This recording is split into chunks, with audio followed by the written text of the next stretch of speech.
লাইফস্টাইলে স্বাগত জানিয়ে আবারও একটা প্রতিদিনের মতো নতুন ভিডিও শুরু করছি। কেমন আছো তোমরা সবাই? আশা করছি যে যেখানে আছো সবাই খুব ভালো আছো, সুস্থ আছো। আর তোমাদের ভালোবাসায় আমরাও খুবই ভালো আছি। আর ওই দূরে দেখো দুষ্টুটা আসছে সাইকেল চালাতে চালাতে। আজকে দাদুকে ধরেছে, সাইকেলটা নিচে নামিয়ে দাও, আমি এখন চালাবো, তুমি আমার পিছন পিছন হাঁটবে। তো দাদুও দেখো এদিক ওদিক করছে, দাদু ভাইয়ের আবদার বলে কথা। তো যাই হোক, তারপরে চলে এলাম রান্নাঘরে। তো এখানে দেখো একটু মটন আনা হয়েছে, কারণ বাবা আজকে বাড়ি চলে যাবে। আর আমার মা না মটনই খায়, মুরগির মাংস খায় না। তো আমি যখনই মুরগি বলো আর মটন বলো রান্না করি, আমি একটু বাড়ির জন্য দিয়ে দিই। তো ভাই আর বাবা সব কিছুই খায়, মা তো আর মুরগি খায় না। তার জন্য তোমাদের দাদাভাই বললো তাহলে আমি একটু অল্প করে মটন এনে দিচ্ছি, সেটা রান্না করো, বাবার হাত দিয়ে পাঠিয়ে দিও, মা তো খেতে ভালোবাসে। আর আমার ভাইটাও আসতে পারে না, কারণ মা একা একা থাকতে পারে না। আর ভাই তো আর 5টা মানুষের মতো স্বাভাবিক না, ও একটু অন্য ধরনের, নর্মাল মতো, বুঝেছো? তার জন্য না ও বারবার বাবাকে করবে, বাবা দিদির বাড়ি গিয়ে কি খেলে, কি খাওয়ালো দিদি। হ্যাঁ, আর এমনি তো মনটা খুবই খারাপ লাগে, যা খাবো বাবাকেও যা খাওয়াবো ওর জন্য আমি পাঠিয়ে দিই। বাবার কাছে যাওয়ার সময় যেটুকু আমার কাছে থাকে আমি সেটুকু দিয়ে দিই, বাবাকে বলি কিছু কিনে নিয়ে যেও। কী বলো তো, দেখলে মনে হবে এখনও ছোট্ট শিশু, কাজ চাল চলন এগুলো একদম বাচ্চাদের মতো। তো বাবার বাড়ি যাওয়ার দিন যাই রান্না করি না কেন আমি ওর জন্য একটু পাঠিয়ে দিই। আর এখন মটনের যা দাম করে দিয়েছে দেখলাম, আমাদের মতো সাধারণ ঘরে খাওয়া সত্যি অসম্ভব। আমাদের মতো ঘরে ইচ্ছা হলেও না মটন আর খাওয়া যাবে না, এত দাম করে দিয়েছে। সত্যি কথা বলতে আজকে মনটা খুবই খারাপ লাগছে, কারণ বাবা দুদিন ছিল, ভীষণ আনন্দ হচ্ছিল। আজকে চলে যাবে না, আর মনে হচ্ছে আরও দুদিন যদি একটু থাকতো, কিন্তু সেটা তো সম্ভব না, কোনো দিনই সম্ভব হয় না, তাই না? মেয়েদের কাছে বাবা মারা কখনোই থাকতে পারে না, কারণ একদিনের থেকে দুদিন বেশি থাকলেই শ্বশুরবাড়ির কথা হয় যে জামাইয়ের বাড়ি বসে বসে খেতে এসেছে, তাই না? তো আর বাইরে কিন্তু ভীষণ পরিমাণে বৃষ্টি হচ্ছে, তার আওয়াজটাই তোমরা কিন্তু শুনতে পাচ্ছ ভয়েসে। যাই হোক, দেখো বাবা রেডি হয়ে গেছে, বাবাকে খেতে দিয়ে দিয়েছি। বেলা করে লাভ নেই, যত বিকেলের দিকে হয়ে যাবে তত ট্রেনে ভিড় হয়ে যাবে, তো এখন দুপুরবেলা বেরিয়ে পড়া ভালো। তো এই যে বেরিয়ে পড়েছে, আর আমি এই যে একটু দিয়ে দিয়েছি, আর যে ব্যাগটাতে সবজি এনেছিল সেই ব্যাগটা ওই ব্যাগের মধ্যে ঢুকিয়ে নিয়েছে, এই ব্যাগটা আমি দিলাম। তো যাই হোক, বাবাই বেরিয়ে পড়েছে, আর আমি বাবাকে বলছি সব কিছু নিয়েছে তো। বাবা না ওষুধের ওপরেই চলে, বাবা বেঁচে থাকা একমাত্র ওষুধের ওপরে, কারণ বাবার প্রত্যেক দিন সব কিছুর ওষুধ খেতে হয়, সুগার, প্রেশার, তারপর আরও কত কিছু আছে, হার্টের। 1-1.5 বছর আগে বাবার ব্রেন স্ট্রোক হয়ে গেছিলো, তারপর থেকে বাবার শরীরটা ভীষণই খারাপ। তো এই যে যাবে না, খুব চিন্তায় চিন্তায় থাকবো, কারণ বাবার কাছে একটা ফোনও নেই যে খোঁজ নেব। আর এই দেখো বাবা চলে যাচ্ছে, আর এদিক দিয়ে যাবে, কারণ এই পাশটা আমাদের বাড়ির পিছনটা তো লাইনের পাশ দিয়ে যাওয়া যায়, রাস্তা আছে, তো এই রাস্তা ধরে চলে যাবে, একটুখানি হাঁটলেই স্টেশন। বেকার আর এদিক দিয়ে গাড়ি খরচা করে স্টেশনে যেতে হবে না। তো বাবা চলে গেলে আমি চলে এলাম ওপরের ঘরে কোনো কাজ হয়নি, আমি তাড়াতাড়ি করে রান্না করে দিলাম। তোমাদের দাদাভাইও বেরিয়ে গেছে খেয়ে, আর বাবাও বেরিয়ে যাবে বলে রান্নাটা আগে বসিয়ে দিয়েছিলাম নিচের ঘরটা গুছিয়ে এসে। তো এখন দুষ্টুও নেই, আমার মেয়ে ছেলে ওরা সব আঁকার ক্লাসে গেছে, আর বাবাও তো বেরিয়ে গেল। তো আমার ওপরে ঘরটার কাজ তো এখনও পড়ে রয়েছে, তার জন্য ওপরে ঘরের কাজগুলো সব করে নিই। বিছানাটা ঝেড়ে নিলাম, আর এই জামা কাপড়গুলো কালকে ধোয়া জামা কাপড়, মানে কাঁচা, সেগুলো আর ভাঁজ করা হয়নি, তো জামা কাপড়গুলো ভাঁজ করে নিই। আর ভীষণ পরিমাণে মনটাও খারাপ লাগছে, বাবাটা ছিল চলে গেল। যদি সেরকম উপায় থাকতো না, সারা জীবন বাবা ভাই মাকে রেখে দিতাম আমার কাছে, তো কিন্তু কিছু করার নেই। আর এই যে বললাম না বাবার কাছে ফোন নেই, এমনই একটা অভাগা কপাল, আমিও যে একটা ফোন কিনে দেবো সে উপায়ও নেই। মানে কি বলবো, তো অনেক স্বপ্ন, অনেক মানে আশা নিয়ে এই ইউটিউবে নেমেছি কাজ করতে। যদি তোমাদের ভালোবাসা পাই তাহলে আজকে আমি আমার এই বাবা ভাইয়ের পাশে দাঁড়াতে পারবো, কারণ তোমরা যেটুকু শুনে বুঝলে ভাইটার ওই অবস্থা, বাবা এই ওষুধের ওপরে চলে, বয়স হয়ে গেছে, এখন ওদের ভরসা কেউই নেই আমি ছাড়া, কারণ ওদের আর ছেলে মেয়ে বলতে কেউ নেই, সব কিছুই আমি, কিন্তু আমারও অবস্থা খুবই খারাপ। আমি যে ওদের পাশে দাঁড়াবো সেই অবস্থাটুকু আমার নেই। তো দেখি তো ইউটিউবে কাজ করে সবাই কত কিছু মানে করছে, তো আমি বেকার বেকার কিছুই করতে চাই না, আমি শুধু একটাই কাজ করতে চাই, আমার বাবা মায়ের পাশে আমি দাঁড়াতে চাই। ওদের মানে কি বলবো, আমার সত্যি কান্না পেয়ে যাচ্ছে বলতে, ওদের বড় ছেলের মতো হতে চাই। আমি একটা মেয়ে হয়ে ওদের বড় ছেলের মতো পাশে দাঁড়াতে চাই।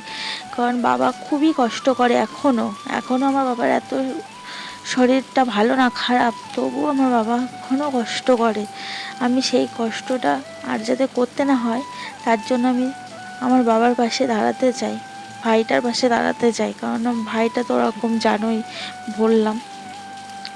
তার জন্য সম্ভব কিন্তু একমাত্র শুধু তোমাদের। তোমরা যদি একটু ভালোবাসার সাপোর্ট দাও আমাকে, তাহলে আমি আজকে আমার বাবা মায়ের পাশে দাঁড়াতে পারবো। অনেক অনেক আশা নিয়ে আর স্বপ্ন নিয়ে ইউটিউবে এসেছি, শুধুমাত্র তোমাদের ভালোবাসার সাপোর্ট পেতে। আজকে যদি এই ভালোবাসার সাপোর্টটা তোমরা আমাকে দাও, তাহলে কতটা যে উপকার হবে সেটা একমাত্র আমিই জানি। তো যাই হোক, বাবা মায়ের পাশে দাঁড়ানোর মতো এখনও যোগ্যতা আমার হয়নি। যেদিন যোগ্যতা হবে সেদিন আমি খুব খুশি হব। আজও পর্যন্ত আমি বাবা মায়ের জন্য কিছু করতে পারিনি, কারণ আমার বাবা মায়ের ওই অবস্থা। আর তাদের কোনো ছেলে মেয়েও আর নেই যে তারা তাদের পাশে এসে দাঁড়াবে। আর একটাই মাত্র ভাই আছে, তো ভাইটারকেই দেখাশুনো ওদের করতে হয়, কারণ ওর কোনো যোগ্যতা নেই বাবা মায়ের পাশে দাঁড়ানোর। কারণ ওর সাথে একটা লোক সব সময় লাগে। আর আমার বিয়েও হয়েছে তো অনেক দূরে, সময় অসময়ে না আমি না যেতে পারি না। সব দিক দিয়ে না বড় কষ্ট। এই কষ্টগুলো সব মনের ভিতরে চাপা দিয়ে রেখে দিয়েছি। খুবই কষ্ট হয় যখন একা একা থাকি ঘরের ভিতরে, কষ্টগুলো যেন কুড়ে কুড়ে খায় আর কান্না পায় আর বসে বসে কাঁদি একা একা। আজকে সব কিছু তোমাদের সাথে বলছি, কারণ কথা বলতে বলতেই কিন্তু কথা বেরিয়ে আসে। জানি না সব কিছু কোনো দিন ঠিক হবে কিনা, সব কিছু সামলাতে পারবো কিনা, তবুও চেষ্টা করছি। চেষ্টা করতে তো আর দোষ নেই। সবাই বলে না কষ্ট করলে কেষ্ট মেলে, জানি না, দেখি কষ্ট তো করছি, কোনোদিন যদি কেষ্ট মেলে। তো ওপরের ঘরটা গোছানো হয়ে গেছে, আমি চলে এলাম নিচে। আর এখন দেখো 2:20 বাজে, এখন আমি স্নান করতে যাব। তো এবার স্নান করে আসি, তারপর দুষ্টুরা আসবে, মানে আমার ছেলে মেয়েরা ওই 3টের দিকে আসবে একে। তো আসলে তখন একবারে ভাত খেয়ে নেবো সবাই মিলে। অন্যদিন সকালবেলা দাদাভাইয়ের টিফিন করে সংসারের সব কাজকর্ম গুছিয়ে স্নান করে নিই, তারপরে রান্না করতে যাই। আজকে আর সেটা হয়নি, কারণ সকালবেলায় রান্নাঘরে ঢুকে গেছি। বাবা চলে যাবে, দাদাভাই বেরিয়ে যাবে খেয়ে 1টার মধ্যে। তো রান্নাটা তো আমাকে আগে কমপ্লিট করতে হবে, না না হলে ওরা তো ভাত পাবে না যাওয়ার সময়। তার জন্য আগে রান্নাটা করে নিলাম। আর এই খাসির মাংস রান্না করতে গেলে অনেকটাই সময় লাগে, কারণ ওর তো জালটা বেশি লাগে না, না বেশি জাল দিয়ে রান্না করলে আবার সেদ্ধ হবে না। তো এখানে দেখো আমি নাইটি নিয়ে নিয়েছি, স্নান করতে যাব এখন বাথরুমে। তো চলো আমি স্নানটা করে নিই, অনেকটাই বেলা হয়ে গেছে। আর এই দেখো আমি স্নান করে আস্তে আস্তে দুষ্টুটাও চলে এসেছে। আজকে দুষ্টুটাকে এই ড্রয়িংটা করিয়েছে পাখি, সবে নতুন ভর্তি হয়েছে তো তার জন্য ওকে এসবগুলো করাচ্ছে। তো আমাকে এনে দেখাচ্ছে খুলে যে দেখো পাখিটার এখনও পা হয়নি, নেক্সট দিন গেলে পাটা করাবে। আর এই যে আমার দুষ্টু বদমাইশি শুরু করে দিয়েছে। আমি বলছি চল, খিদে পাইনি, ওপরে চল। তো বলছে আমি গোছাতে পারবো না, দিদিকে বলো গোছাতে, আমি কেন গোছাবো। আমি বলছি তোমার জিনিস তুমি গোছাবে না, দিদির জিনিস দিদি গোছায়, তোমার জিনিস তুমি গোছাও, যার যার জিনিস তার তার গোছাতে হয়। তখন দেখো রাগ দেখাচ্ছে। আসলে কথা হলো ওর খিদে পেয়ে গেছে, ড্রয়িং ক্লাসটা না অনেকটাই টাইম লাগে না, সেই 12টায় যায় আর 3টের সময় আসে। তো যাই হোক, খেয়ে দিয়ে আমরা চলে এলাম নিচে। আর এখন দুষ্টুটা দেখো কি বদমাইশি শুরু করেছে, ও এখন জল ভরে এখন জল বিক্রি করছে।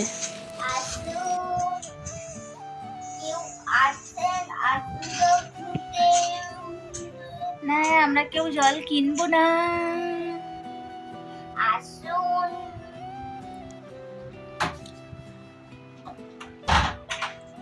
কত টাকা?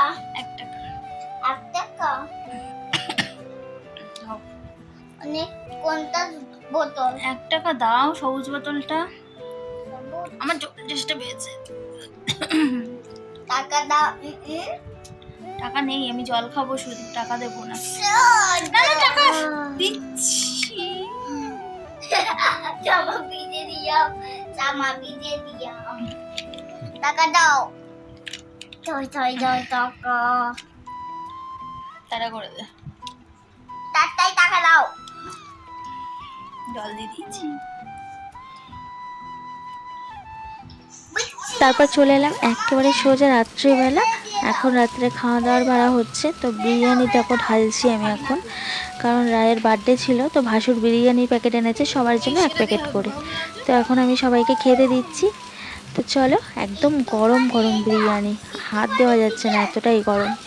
তো চলো রাতের ডিনারটা সেরে নিই। তোমরা ভিডিওটা দেখে লাইক করে দাও, আর যদি ভালো লাগে চ্যানেলটা সাবস্ক্রাইব করে দিও। আর হ্যাঁ, অবশ্যই কিন্তু কমেন্টস করে জানিও আমার ভিডিওটা তোমাদের কেমন লাগলো। যারা যারা এখনও চ্যানেলটা সাবস্ক্রাইব করোনি, তাড়াতাড়ি আমার চ্যানেলটা সাবস্ক্রাইব করে আমার পাশে থাকো, আর পাশে থাকা বেল আইকনটি অল করে দিও, তাহলে সবার আগে আমার ভিডিও নোটিফিকেশন তুমি কিন্তু পেয়ে যাবে। তো সবাই ভালো থেকো, টাটা।